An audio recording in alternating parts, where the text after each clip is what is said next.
Welcome to Your Anime Senpais. I'm Richard, and today I'm going to be watching and reacting to Fate Grand Order Babylonia, Episode 3. So, just a very brief recap of last episode. We had Enkidu offer to take our Chaldea duo to Uruk via river, as that's really the safest place they can go right now because the gates are pretty much being attacked by demonic beasts, and there's really no safe way to go through that.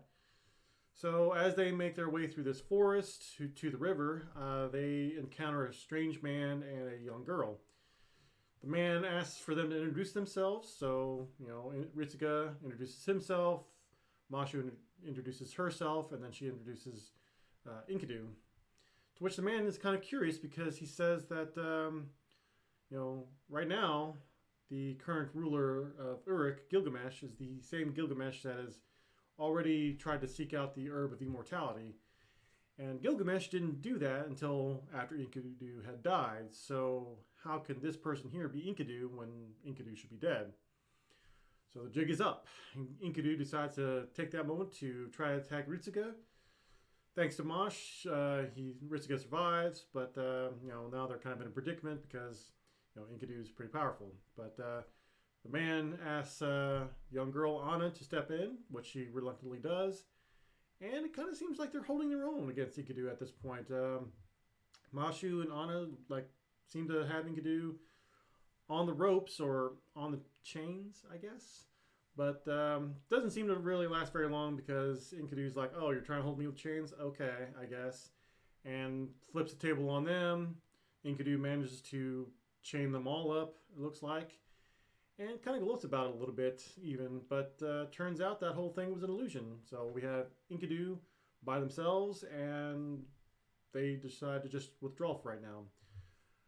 Go back to the main group. We have Ritsuka and Mashu trying to figure out what the heck just happened, to which the man steps out and he says, oh, by the way, I'm Merlin. Yes, that Merlin from Arthurian legend.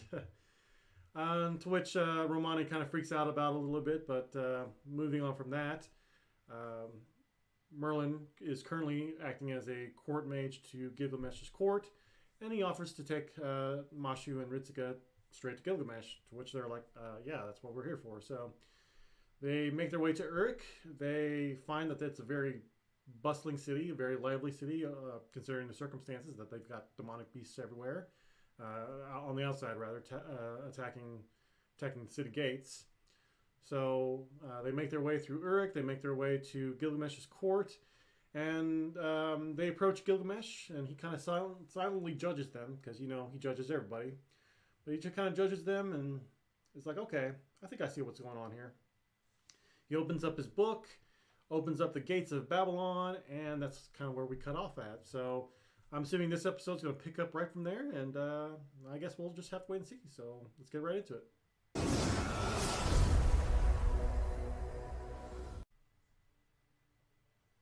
All right, like I said, we're getting right back into it. Looks like Gilgamesh is about ready to make his attack.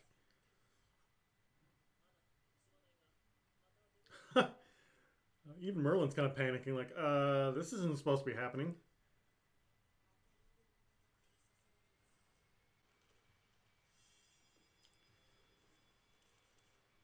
Gates of Babylon.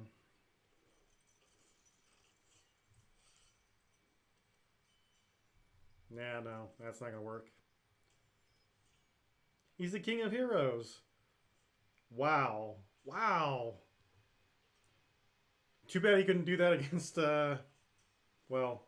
against his opponent in Unlimited Blade Works.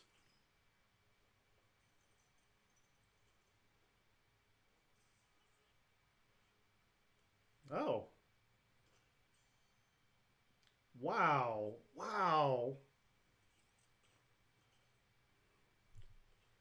He's probably not even fighting them seriously either. That's the thing.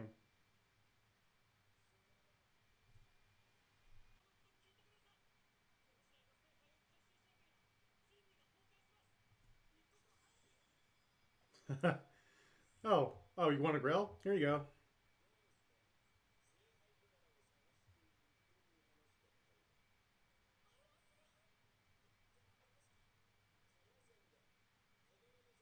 Yeah, exactly. All the riches of the world are mine.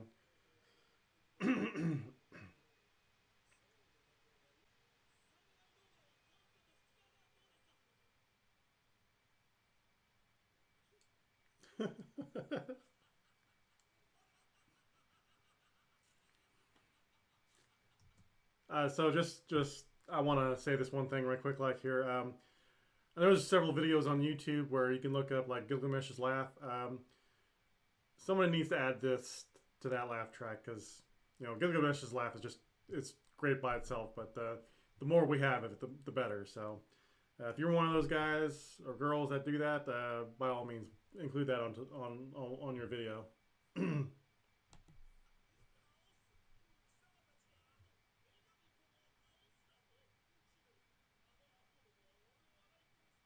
Don't say that. Don't say that. Don't say that.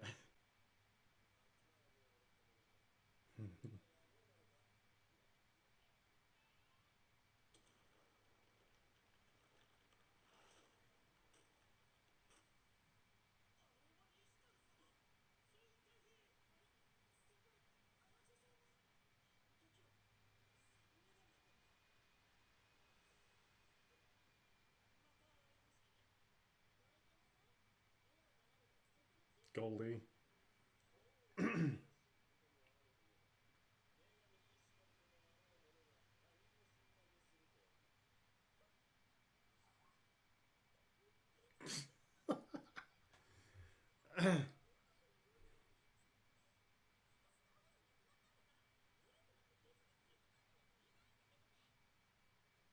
Whatever you say.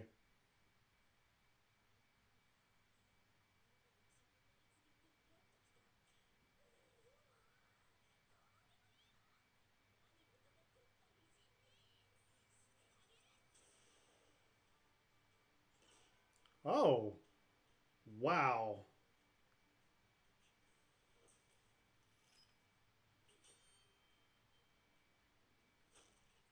Ooh. Oh, wow. Wow. That was good.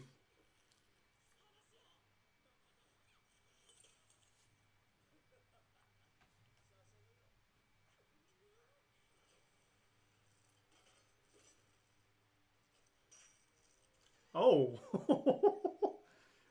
Dang.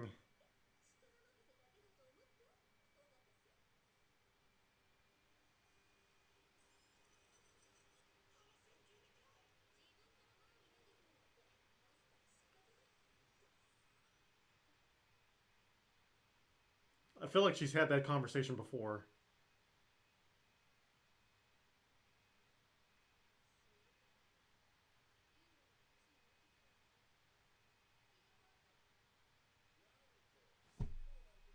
All right, you just come crashing through the shirt. Look at you.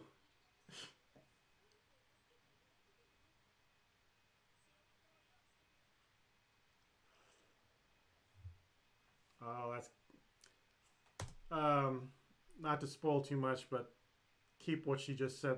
For anyone that hasn't played through the story yet, keep what she said there in mind for later episodes. In fact, I'm gonna back it up a little bit just so you can get that again.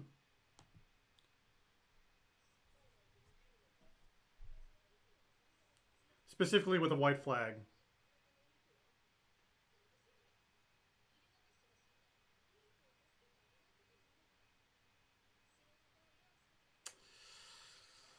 Yep.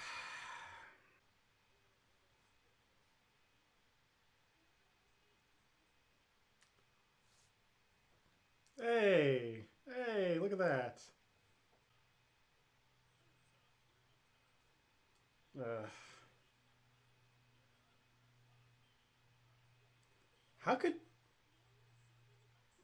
Of course he did. You okay? Hold on a second. You're gonna tell me that Leonidas can't hold his own, like can't hold his alcohol or whatever? Like, come on, Spartans? No, come on.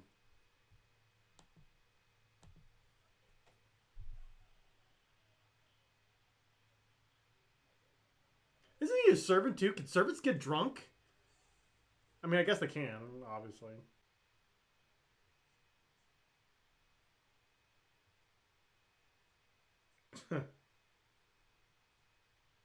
I wonder if there's any good Anna cosplay out there. Yeah, here's your assigned tasks.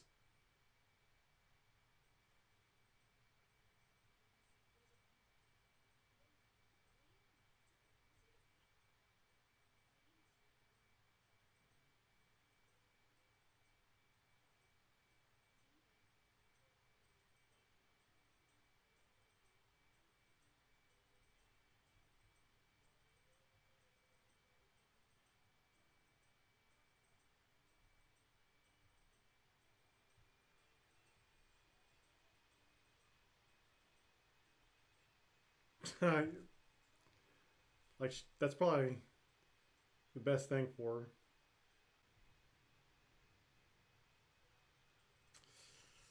her. Oh. Uh. Oh. Okay.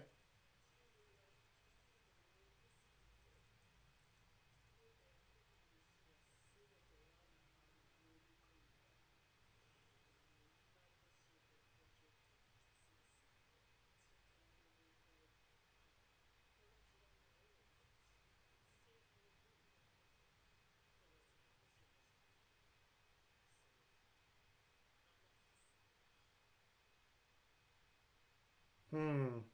All right. So that's the end of episode 3. Um, I'm gonna just go ahead and start off by saying that was a pretty good episode. Overall, there were some things I liked about it, like the fighting, for example. It was really awesome to see Gilgamesh, Caster Gilgamesh, no less. Fighting. Uh, Him using the gates of Babylon the way he did to not just shoot things, but to like block other people's attacks and things like that.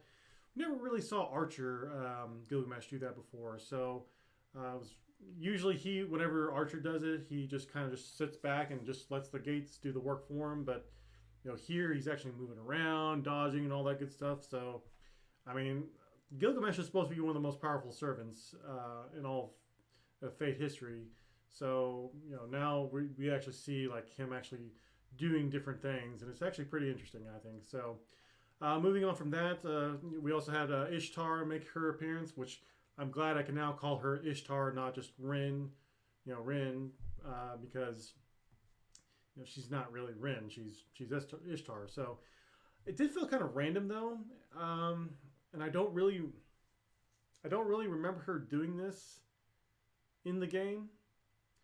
But it's been a while since I've gone through Babylonia. So I mean, I've just finished the latest story that just came out. Was it a week ago? Um, just finished that like 2 days ago. So and it's been at least like three stories ago that we had this. So again, I just don't really remember much of it. I remember loving the story, but I don't really remember much of what happened. At least all the the minor details rather. I mean, I remember the main stuff, but I don't remember like all the minor stuff that happened. But it did seem kind of random. It's just kind of dropped in, started attacking Gilgamesh, and it was kind of cool how Mosh just kind of like blocked that attack and everything, and they just immediately started jumping on Ishtar. I guess to kind of prove themselves to Gilgamesh, but I really don't think he needed the help. Just saying. But again, like she just kind of dropped in, and after a couple minutes of fighting, she's like, "Okay, well, I guess I'm done," and just kind of left. But I did want to kind of bring up the whole white flag thing, though, especially for people who have not read the storyline for this. I'm not trying to spoil anything too much here, but again, as I mentioned earlier in the episode, that it's going to be pretty significant later on, especially with Siduri kind of like questioning, what does that mean? And I'm pretty sure too, and again, my memory's pretty fuzzy, but I'm pretty sure that Ritsuka, or the main character in the story, in the game rather, I'm pretty sure they mentioned, like they actually told Siduri what it was, and again, that's kind of important for later on. But again, I don't really want to get too much into that. But it was kind of nice seeing that, though. I was like, oh, okay, well, I know what that means. but but for anybody else that hasn't done it or hasn't gone through this, just kind of keep it in the back of your minds right now. This will play later on in the series, much later in the series actually. But yeah, just kind of keep that in your minds for right now. But otherwise, from there on, we had sort of like the life of Uruk's citizens. Mash and Ritsuka just kind of helping out, doing random tasks. What was it? Making the bricks and helping out the old lady at the flower stand and things like that. So it's kind of nice. I kind of have to wonder how much research went into that. Like, were those actually the foods that they ate back in those days? The houses looked like that back in those days. I kind of wonder, and like even the sewer system. Like, of course, maybe I should have researched this before I started my final thoughts, but I could have sworn sewer systems weren't really a thing until later on, like around Roman times and stuff like that. But again, I really don't know. But in any case, it would be interesting to know if like they actually kind of researched how much research went into all this to see like, oh, okay, well, this is what we should feature in this anime. So I mean, I guess maybe it doesn't matter because this is all for entertainment anyways. But sometimes I like a little bit of history with my entertainment. So. But yeah, it was just kind of nice and calm, throughout the rest of the episode. And then, of course, we had the little bit at the after the end credits there with Enkidu and his mother. So maybe things will pick up next episode, and we'll see what happens with that. But overall, like I said, I enjoy this episode and really love this series. Like everything about it. The animation's great, with the exception of the occasional CGI demonic beast. But everything else seems pretty good so far. Yeah, I'm just really enjoying it. So I guess I'll just leave it at that. So what did you all think of this episode, and what did you all think of life in the city of Uruk? Let me know down in the comments below. And of course, if you like this episode, please be sure to give it a like, and please consider subscribing. And if you really like what we do, we have some links down below to help support us. So with that being said, see you all next week.